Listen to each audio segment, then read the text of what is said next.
So, I've got some wild news for you. For the first time in, like, a generation, it looks like our best, most successful theory of the entire universe might be wrong. And look, I know that sounds like bad news, but trust me, it is one of the most exciting things that can possibly happen in science. We could be standing right on the edge of the next great revolution in how we see everything. Think about it this way. What if the beautiful, incredibly detailed map of the cosmos we've been building for decades has a fundamental mistake? Not just like a city in the wrong spot, but a whole continent that's just not where we thought it was. That's the exact mystery we're staring at right now.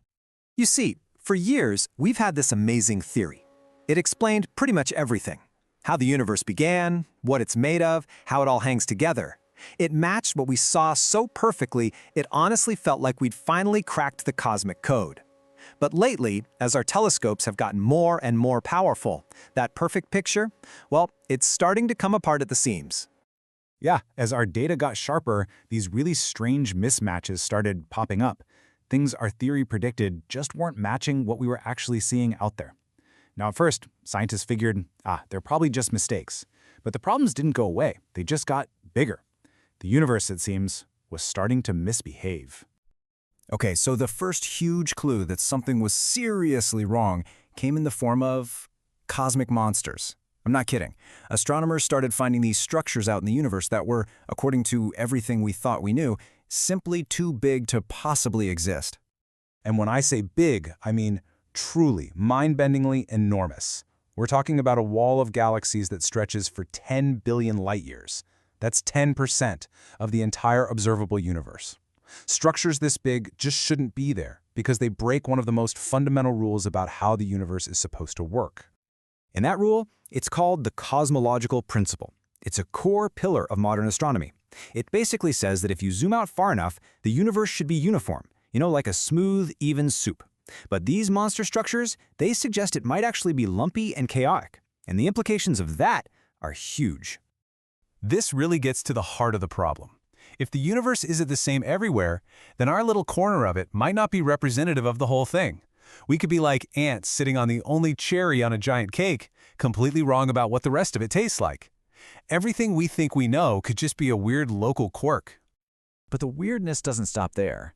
Another major crack in our theory has to do with the very expansion of space itself. See, we have multiple super reliable ways to measure how fast the universe is expanding, and they're giving us two totally different answers. It's kind of like driving your car, and your speedometer says you're going 67, but your GPS says you're going 73. Your first thought would be, okay, one of these is broken, right? Well, in cosmology, scientists have checked the instruments again and again and again, and they both seem to be working perfectly.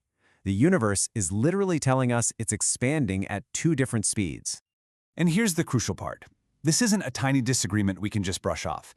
The chance that this is just some random error, a statistical fluke, it's now less than 1 in a million. Something fundamental is broken here. Either our measurements are wrong in a way we can't understand, or our basic understanding of the universe is. And the latest crack, this one is a real showstopper. And we have the incredible James Webb Space Telescope to thank for it. It's finding things way out in the early universe that simply shouldn't have had time to exist yet. It's totally messing with our cosmic timeline.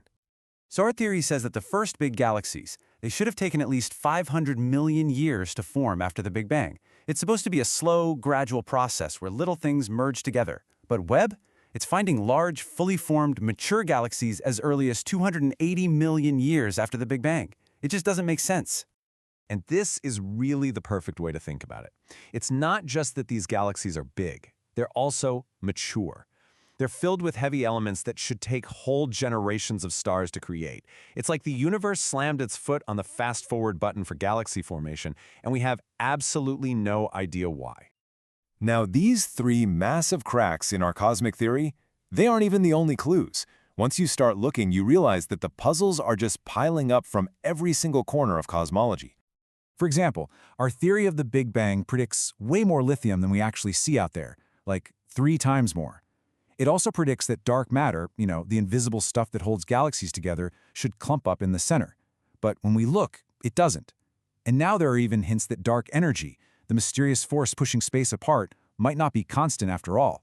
The list just goes on and on. So, what does all this mean? Are we in some kind of huge crisis? Well, yes, But in science, a crisis is an opportunity. It's a sign that we are on the verge of learning something truly profound. To figure out what might happen next, we can actually look at history. Are we facing what you could call a Uranus moment, where we just need to add a new little piece to our existing theory? Or are we in a Mercury moment, where we might need to throw the whole theory out and start over? Let me explain what I mean. Back in the day, the orbit of Uranus was acting weird. So scientists predicted there must be a hidden planet tugging on it, and boom, they found Neptune right where the math said it should be. A new piece solved the puzzle. But when Mercury's orbit was acting weird, there was no hidden planet. The problem was our understanding of gravity itself, and solving that led to Einstein's revolutionary theory of general relativity. So, which is it? Are we missing a cosmic Neptune, or do we need a new Einstein? And this, right here, is the most important thing to remember. A crisis like this doesn't mean science has failed. It means science is working exactly as it's supposed to. It's the sign of a healthy, functioning process of discovery. The universe is practically screaming at us that our story is incomplete, and it's time for the next chapter. You see, science always moves in these cycles. First, you get a stable theory that explains things. Then, a crisis hits when new data comes in that doesn't fit. That confusion leads to a revolution, a deeper truth emerges, and a new, better theory starts the whole cycle over again. We are living through step 2 right now, which is, without a doubt, the most exciting part. So the next time you hear someone say that cosmology is in crisis, don't get worried, get excited. We have no idea what the answer is going to be, but one thing is for sure, the universe is about to get a whole lot more interesting. And the big question for all of us is, what amazing new truth are we about to uncover?